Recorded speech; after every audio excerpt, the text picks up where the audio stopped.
Shalom. Ya, terima kasih untuk semuanya. Saya bersuka cita ya untuk malam hari ini saya pribadi menjadi personal ya, terutama bagi saya. Mungkin saya satu-satunya saksi mata yang masih tinggal, masih hidup setelah papi saya membangun gereja ini dari semua rawa. Solo Baru itu tempat pembuangan jin ya, tidak ada satupun. Kemudian malam-malam hari saya ingat betul di rumah keratonan, waktu itu papi sendirian, diem sendiri, almarhum Bapak Gembala, saya datangi. Nggak papi, Tuhan suruh saya bikin gereja. Kalimat itu hanya saya yang dengar. Tuhan suruh saya bikin gereja. Waktu itu kita di GBS Kebunton. Saya katakan, nggak usah rasa macam-macam marahi padu. Gitu. Karena saya ketua youth di sana, bikin gereja, orang sudah punya gereja gitu kan, terus gimana gitu. Ya, itu berapa? Aku di Kongkono. Ya bilang Om Yap, Mami almarhum bersama almarhum Yap Syong-i, Pak Yaya Setiawan bersama Pak Ubaja Setiawan masih ada, beliau diberkati Tuhan luar biasa, dengan almarhum Yakob Nahue pergi ke Korea 88-89. Akhirnya kami dibaptis 85, 7 tahun selesai, 92 selesai, Om Yap dipanggil Tuhan 5 Maret 92. Saya bisa ngomong ini tanpa teks, apal luar kepala. Tanggalnya saya apal, karena itu hidup saya. 5 Maret 92. Saya angkat peti matinya dan Tuhan katakan, minta jubah itu. Lanjutkan cerita Om Yap. 92. Itu yang saya doakan. Sayang puisinya hilang. Saya berdoa khusus untuk Om Yap waktu itu. 93 gereja ini diresmikan untuk menjadi gereja otonom dari Pak Sakyus Wamada GBS waktu itu. Ya, yang ada di Boyolali. 93, 3 tahun saya selesai. Saya berangkat ke Amerika. 7 tahun setelah 93 ya, selesai. Mami meninggal. Tahun 2000 tepat. Mami meninggal. Selesai semua cerita. Ya. Kemudian saya berangkat dari 96, 7 tahun saya di Amerika. Selesai. Tahun 2003 saya pulang.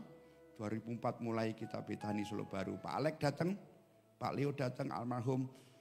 Dia berkhotbah tempat ini, tidak mau berkhotbah, dia cuma panggil saya. Anak muda kamu maju, kalau enggak saya enggak mau khotbah. Yang menyaksikan semua orang. Dia menubuati gereja ini itu 31 Januari 2004. 21 tahun yang lalu. Ya. 3 tahun kembali, ada jeda 3 tahun Tuhan katakan ini waktunya selesai. Turning point. Apa Tuhan? Kamu nikah. Wah saya nikah 2007. Kemudian Tuhan katakan 2008 benih yang baru lahirlah anak-anak Fire Generation. 7 tahun selesai 2015 lahirlah Kingdom Family Network. Kita dibawa ke bangsa-bangsa, mulai sejak itu saya pergi ke Singapura, ke Malaysia, ke Hong Kong. Perjalanan itu tidak pernah berhenti sampai hari ini. Sampai 2021, tepat waktu COVID, tepat umur saya 50 tahun. Pada waktu itu saya dibawa Tuhan ke padang gurun Sinai di Arab. Masih pakai sogok-sogok itu ya, 2021 ya. Orang Singapura tidak bisa pergi, orang Malaysia tidak bisa pergi, dari Asia Tenggara tidak bisa ada yang keluar karena COVID. Tapi dari Indonesia bisa keluar tapi harus dikarantina 7 hari. Entah kenapa hati saya katakan saya berangkat. Maka saya mewakili Asia Tenggara berangkat bersama 100 beberapa hamba Tuhan dari Jepang, dari Korea, dari mainland China. Terutama kebanyakan dari Middle East, dari Timur Tengah. Karena itu padang gurun tempat Musa berdoa. Itu padang gurun tempat Muhammad berdoa, padang gurun yang sama tempat Paulus berdoa. Bayangkan Pak, padang gurun itu melahirkan beberapa agama besar di dunia. Dan Tuhan bawa saya di situ. Umur 50 tahun tepat saya ada di padang gurun. Tiba-tiba Tuhan bicara di padang gurun. Honey, the time is now. Waktunya sekarang. Apa maksudmu Tuhan? Waktunya engkau melayani aku. Itu pernyataan yang luar biasa. 2021, tepat umur saya 50. Ya, pada waktu itu Tuhan katakan ini waktunya kamu melayani aku. Saya sudah 36 tahun melayani Tuhan. Tidak pernah bolos kebaktian. Melayani youth terbesar. ribuan youth saya layani pada waktu itu dengan Natalan sampai hari ini fotonya masih ada. Kita melahirkan begitu banyak lagu, melahirkan begitu banyak pelayan Tuhan. Sekarang begitu banyak anak-anak rohani dan sebagainya yang diberkati Tuhan. Tapi Tuhan katakan no, kamu mulai melayani sekarang. Kemudian Tuhan ngomong, maksudnya apa? Maksudnya adalah 36 tahun itu latihan. Wah iya Pak, latihannya 36 tahun Pak Daud Rebu. Pak Daud tahu sekali. Setiap kali saya mau berjalan, saya mesti datangi Pak Daniel Karno. Terima kasih Pak Hadir, Pak Daniel Karno, Bu Karno. Ya, saya selalu datangi Pak Daud Rebu. Pak, saya mau pergi, saya tolong didoakan. Saya selalu terima kasih untuk Api juga bisa datang, Pak Barnabas, segala semuanya bisa datang semua dari beberapa teman. Karena kita mengerti itu. 50 tahun apa maksudnya melayani Tuhan? Apa maksudnya nanti beberapa hamba Tuhan, ini gereja tidak begitu besar. Kecil juga tidak juga gitu. Ya, tetapi besar juga tidak dibanding keluarga Allah, dibanding emunah, dibanding ini gereja cukup. Bukan mega church. Ya, bukan gereja yang mega yang besar sekali, tidak. Tapi Tuhan katakan ini waktunya kamu melayani aku. Maksudnya apanya Tuhan? Ternyata melayani gereja lokal itu cuma latihan. Haleluya. Melayani ministry itu cuma latihan. Melayani Tuhan yang benar-benar ada melayani tubuh Kristus. Yang sepakat katakan amin. Tidak ada gereja yang lain. Hanya ada satu tubuh Kristus. Hanya ada satu mempelai. Kalau hatimu cuma membesarkan gerejamu. Hatimu cuma memberkati ministrimu. Membesarkan namamu sendiri. Engkau belum melayani aku. Tuhan katakan seperti itu. Ini waktunya engkau melayani aku. Layani tubuh Kristus. Maksudnya apa Tuhan? Aku punya hati untuk Afrika Utara. Aku mau lihat Timur Tengah pulang rumah. Aku melihat Australia. Aku melihat Eropa perlu dikebangunkan. Aku melihat Amerika akan ada waktunya one more time. Aku melihat pulau-pulau dan suku. Will you do it? Apakah engkau mau melakukannya? Saat itu katakan, Tuhan kuserahkan hidupku lagi untuk Tuhan. Saya pikir saya sudah memberikan semuanya. Tapi ternyata umur 50 tahun, saya dikatakan kalau Pak Henry selalu bilang tahun 2004 saya melayani Tuhan.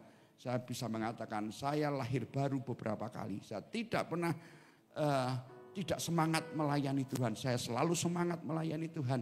Tapi di umur 50 tahun saya di-push Tuhan to the limit. Layani aku, layani tubuh Kristus. I'm coming back soon. Aku akan segera datang, persiapkan jalan bagi aku. Amin. Persiapkan tubuh Kristus bagi aku. Disitulah akhirnya saya meyakini maka 2022 di Jogja kita mengadakan satu-satunya setelah COVID mengadakan gathering di Nusantara Homecoming. 2023 kita mengadakan di Semarang. 2024 kemarin di Solo. Ada tribal gathering 3 kali. Jogja, Semarang, Solo. Dan Tuhan katakan ini waktunya engkau pergi dan nyatakan semuanya ini. Saudara yang dikasih Tuhan, terima kasih. Gereja ini adalah gereja yang kita wakafkan untuk tubuh Kristus. Itu sejak gereja ini bangun. Tuhan katakan, Papi saya katakan ini bukan untuk kamu.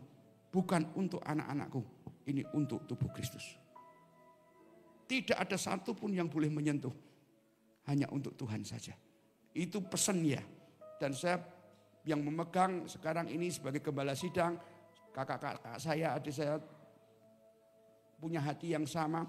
Kita akan perbaiki, kita akan kerjakan. Kenapa? Menggunakan gedung ini, menggunakan jemaat tempat ini, memobilisasi jemaat dari tempat ini untuk membangun tubuh Kristus. Para pelayan Tuhan yang nanti kita didoakan bersama-sama. Ini bukan untuk membangun Bethany LBT Church menjadi lebih besar. Ya mungkin bisa menjadi lebih besar karena jiwa baru akan semakin banyak. Tetapi kalau saya diberkati, gereja ini diberkati, gerejanya Pak Daniel Karno tidak diberkati, gerejanya Pak Sukris tidak diberkati, gerejanya Pak Daud Rebu tidak diberkati, saya gagal.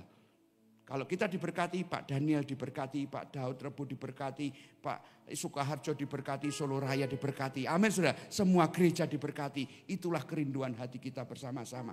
Sebab itu kita mau memulai tradisi baru. Tradisi baru untuk selalu melekat, kita merilis ibadah raya sekota. Ya, Untuk setiap bulan kita mau berdoa dan kita akan terus push untuk setiap gereja. Dan saya berdoa dan berharap setiap kota akan ada ibadah raya sekota. Yang ada gereja lokalnya yang mau hosting, keluarkan uang, keluarkan tenaga untuk melayani gereja-gereja di kota itu.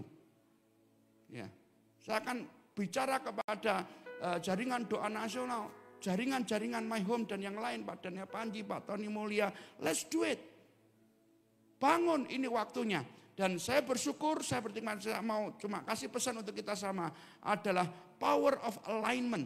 Ya, ketika kita menyelaraskan diri kita kepada destiny yang Tuhan mau, kita melaraskan diri kepada apa yang Tuhan kerjakan, maka semuanya akan luar biasa. Bukan program Betani, bukan program sinode apapun saudara, tetapi Tuhan punya agenda, Tuhan punya cara. Dan saya berdoa untuk saudara menangkap hal itu, kita menangkap. Mari kita selaraskan diri kita kepada apa yang Tuhan kerjakan. Saya minta ada gambar yang mau saya tampilkan untuk kita ingatkan. Power ada burung, ya burung itu alignment. Ya, nah, ini alignment, penyelarasan. Mazmur 103, 110 ayat 3. Holy array. Ketika itu menjadi the beautiful array.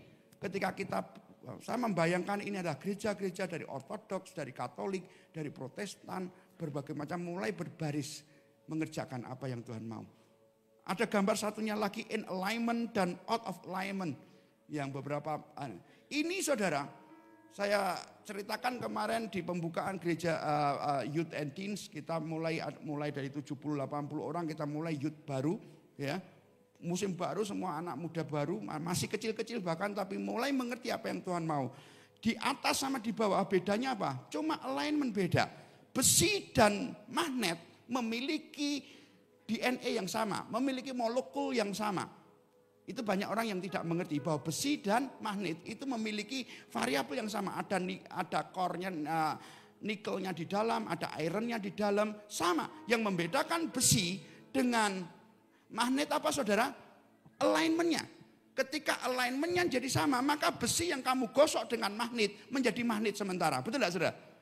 Alignment-nya itu yang berbeda. Kita itu punya DNA sama dengan Tuhan sendiri. Imago Dei, kita itu wajahnya Tuhan sendiri. Tapi kita itu kacau karena dosa. Betul kan? Tetapi kalau kita digosok dan kita selaras dengan magnet Tuhan, divine magnetic itu saudara, kita akan menjadi power yang bisa membawa orang masuk. Kalau kita selaras, kalau kita align. Jadi saya percaya the real revival, kebangunan rohani yang sesungguhnya ketika kita melihat alignment demi alignment demi alignment terjadi. Nah, kata alignment itu dalam Efesus pasal 4 ayat 12 kita kenal dengan kata melengkapi. Dalam King James katakan perfecting, menyempurnakan. Kartakismos itu alignment. Saya berdoa keluarga di Sukoharjo, keluarga di untuk bersama-sama kita mau align, melengkapi orang-orang kudus, orang-orang awam bagi pekerjaan pelayanan, bagi pembangunan tubuh Kristus. Amin. Itu hati saya sebagai gembala sidang tempat ini dan juga gereja di Sukoharjo dan sebagainya. Dan ini waktunya saya minta ada 2 kuda yang menjadi pesan untuk kita bersama-sama. Ya, ketika kita ngomong tentang Korea, gereja di Indonesia sangat dipengaruhi dengan gereja di Korea. Hampir semuanya. Ya, gereja Korea itu misioner kirim uang banyak sekali di Indonesia. Dan banyak orang datang ke Yonggicho mendapat berkat dan akhirnya di hampir semua mega church di Indonesia terpengaruh oleh Korea. Tapi Korea going down, murid anak-anak mudanya berkurang, ya dalam sudut jumlah maupun dalam rohani berkurang. Bahkan dikatakan Elon Musk mengatakan Korea akan punah kalau tidak segera punya anak, karena berkurang jumlah penduduknya. Korea, saudara. Mereka mulai menangis dan ketika kita kembali ke Korea kemarin, kita mendapat pesan akan ada Korea yang baru. Amin. Ada Korea, Jepang dan China itu kuda yang putih. The greatest China, ada Hong Kong, ada Macau, ada Taiwan, ya, ada diaspora China akan bergerak berjalan bersama-sama bahkan dengan Vietnam semua yang pakai chopstick, dengan yang hitam itu Singapura, Malaysia dan Asia Tenggara. Bersama-sama 2 kuda ini akan membawa hadirat Tuhan. Amin. Saya berdoa, saya tahu ini besar sekali. Pak, saya itu nggak ngerti ya gini-gini, itu Pak Hani aja. Ya, ini Saya itu enggak ngerti yang gini-gini bangsa-bangsa ini. Kenapa saya cuma mau jadi usher, kasih tahu mimpi tentang Korea dan Jepang dan China. Saudara yang dikasihi Tuhan, sekecil apapun yang kita lakukan untuk tubuh Kristus akan mempengaruhi tubuh Kristus. Amin. Tapi sekecil apapun yang kita lakukan kalau itu selaras dengan tubuh Kristus, maka itu akan mempengaruhi. Doa-doa kita di gereja Tuhan ini di tim doa, sekecil apapun, setiap worship yang kita lakukan di Sukoharjo, di Aperung, dimanapun saudara, yang betul-betul dengan hati itu akan mempengaruhi seluruh tubuh Kristus yang ada. Alignment demi alignment, arah apostolik ini tidak boleh dihilangkan. Setelah malam acara pendoa ini, saya akan Zoom untuk menerangkan the book of Asia ini ke beberapa bangsa lewat Zoom. Ya. Hati saya untuk menerangkan kepada saudara, dan ada foto satu lagi yang mau saya perlihatkan kepada saudara yang hampir sama dengan kuda ini, ya. Ya, kalau align with God, align with people.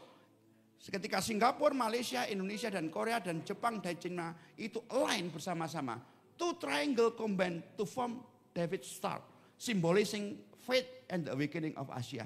Ketika bangsa-bangsa itu selaras, terutama Singapura, Malaysia, Indonesia, Korea, Jepang, China, menurut nubuatan ini 11-11, itu 11 November 2017 atau 2019 di Taiwan, mereka dapat gambar ini. Dan ini circulate, kemudian 2020 kami juga mendapat tanpa tahu.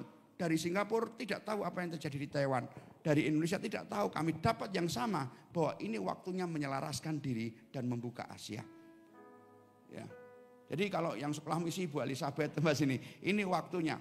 Kalau cuma mikiri Gawok saudara, terlalu kecil. Kalau cuma mikiri Sukoharjo Pak Daud Rebu, ya. Pada Rebu bikin paspor dulu Pak. Semua bikin paspor, anak-anak kita semua bikin paspor. Ini waktunya kita minimal melihat. Kalau kita tidak bisa izinkan anak-anak kita, karena nubuatnya mengatakan dari Indonesia harus pergi ke Timur Tengah. Yang bisa menyelamatkan dan mengembalikan Ismail, kekuatan terbesar itu adalah Indonesia. Ismail itu nurut Pak kalau sama orang Indonesia. Anak-anak Tuhan di Indonesia bangkit untuk itu. Dan rumah ini, tempat ini membuka diri untuk Ismail pulang rumah.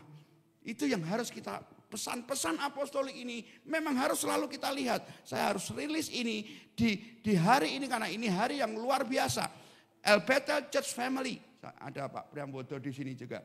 Ya, kita akan bergerak, saya belum ngomong secara detailnya tapi Tuhan taruh Bethany El Bethel Church ini ada cabang-cabang lama dan hanya buka cabang dan hanya bergerak di Solo Raya. Bethany El Bethel Church ini tidak akan buka di mana-mana. Ya.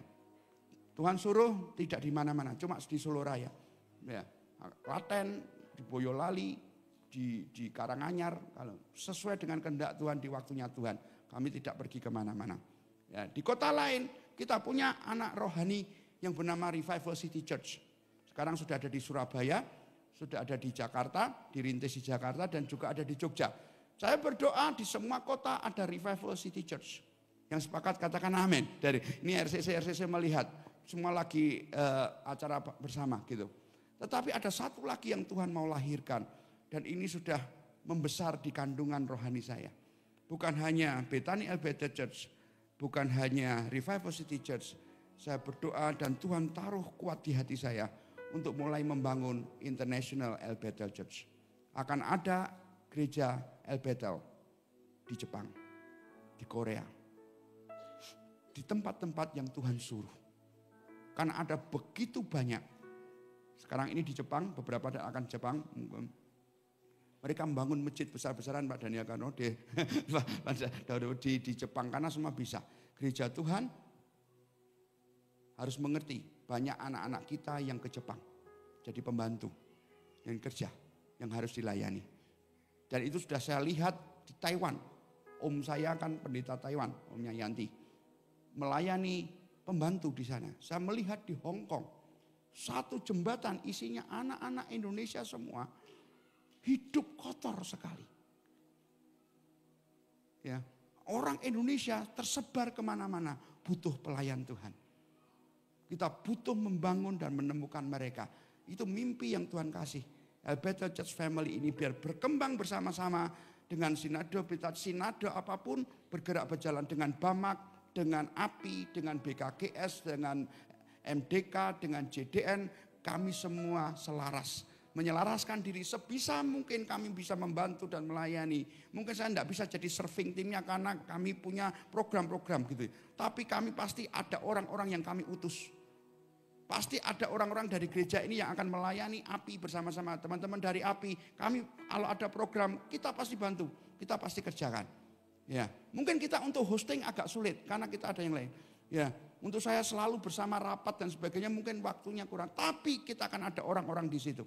Kita akan selalu bersama dengan BAMAK, ya, selalu bergerak berjalan bersama dengan BAMAK yang selalu memberkati kita dengan banyak Natalan, Paskah, bergerak dengan hubungan dengan wali kota, dengan bupati, itu BAMAK luar biasa. BKGS juga, baik yang di Soekarjo, di Solo, Karanganyar, dimanapun, bahkan yang di Jawa Tengah dan nasional. Kita bergerak bersama-sama untuk mengerjakan apa yang Tuhan mau. Align with God and align with people. Ya, ada gambar lagi satu yang untuk mengerti bahwa ini terjadi bukan hanya sekedar ini mimpi saya. Ini adalah fulfillment, itu teman dari Singapura yang menggambar itu yang membawa ada kuda yang baru, itu teman anak rohani di Korea yang rambut putih itu sempat datang ke sini, Bapak Edima dari Hong Kong. Sekaligus saya mau ngomong nanti bulan April kita akan ke Timika. Yang mau berangkat ke Timika katakan amin. Ya, kita akan ke Timika, akan mengumpulkan keluarga Indonesia Timur. Jadi saudara yang ada di Kupang, NTT akan itu. Ya, ada di Maluku, NTT, Triangle dengan Papua. Kita akan gerakkan untuk Indonesia Timur bergerak. Kemudian kita akan ke North, ke Manado, Sulawesi, Kalimantan. Kita akan Manado, Timika yang mau berangkat bersama-sama ke Manado. Itu bulan April. Bulan Mei, bulan Juni kita akan ngenias untuk Sumatera, di titik itu untuk menggerakkan seluruh Sumatera, Indonesia Barat, dan kemudian kita akan tutup rangkaian strike itu sampai ke pintu Bali, di Bali. Kemudian Agustus kita akan berangkat ke Jerman, ke Berlin beberapa, ya, untuk karena Tuhan dan saya sudah dapat itu sudah September saya mengerti. Besok saya sudah meeting dengan Korea, setelah itu akan meeting dengan Senin kita akan bermeeting dengan India. Saya mengerti bahwa nanti bulan September kita akan kumpul di Surabaya untuk fire conference, untuk melahirkan apa yang untuk membesarkan apa yang sudah dilahirkan di gereja ini. Kenapa saya saksikan itu? Kita akan panggil dari timur, keluarga Korea kita akan panggil, dan Jepang dan China untuk bersama-sama ke Surabaya. Keluarga dari barat, dari Berlin, dari Jerman kita akan panggil untuk mendukung bersama-sama di Surabaya nanti. Keluarga dari utara, ya, dari selatan, keluarga India kita akan panggil. Jadi kita akan pintu timur itu akan diwakili Korea, pintu barat akan diwakili Jerman, pintu selatan akan diwakili Nagaland, India, ya. Dan pintu utara kita akan panggil dari tribal gathering. Ya, dari keluarga Singapura, Southeast Asia kita akan di situ. Akan ada perwakilan 4 pintu global maupun yang lokal nasional bergerak bersama-sama. Saya cerita seperti ini saudara, memang kelihatannya besar. Tapi itu harus kita tangkap bersama-sama. Yang sepakat katakan amin. Ketika kita berdoa Tuhan ya aku mau. Our little yes. Ketika kita katakan ya Tuhan kami mau. Itu akan mengubah banyak hal dalam spirit yang mungkin itu cuma menjadi singer. Mungkin itu cuma guru sekolah minggu. Ya, itu mungkin sesuatu yang kalian pikir itu tidak ada gunanya. Saya mau katakan dan encourage kita semua ada gunanya. Amin. Semua yang kita lakukan sekecil apapun selama itu selaras dengan apa maunya Tuhan, semua akan diberkati Tuhan. Saya berdoa, saudara menangkap hal itu, saudara tangkap di hati saudara. Dan saya mau panggil Pak Henry dan Pak Riki, ya. Destiny, alignment, and fulfillment. Tolong disebutkan di sini. Destiny, alignment, and fulfillment. 3 kata ini biarlah menjadi pesan bagi kita semua. Kita harus mengerti destiny kita, bangsa kita. Kita align dengan itu sampai terjadi semua pengenapan demi pengenapan yang ada.